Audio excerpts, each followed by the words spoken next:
Си. Не съм. Уволниха ме. Момчето е музикален инвалид. Аз ли съм виновна?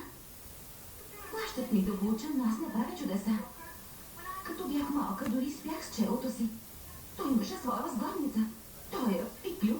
Го оставя навън на дъжда. Нищо чудно, че музиката звучи ужасно. Съжалявам. Не мога да направя кариера. Кого заблуждавам?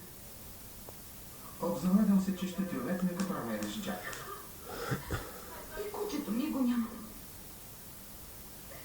Всичко е наред. Сега се и разхълцах.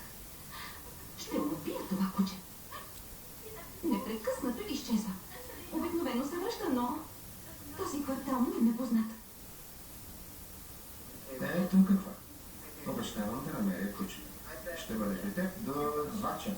Не повече. Мислиш ли? Сигурен съм. Хайде. Остави това на мен.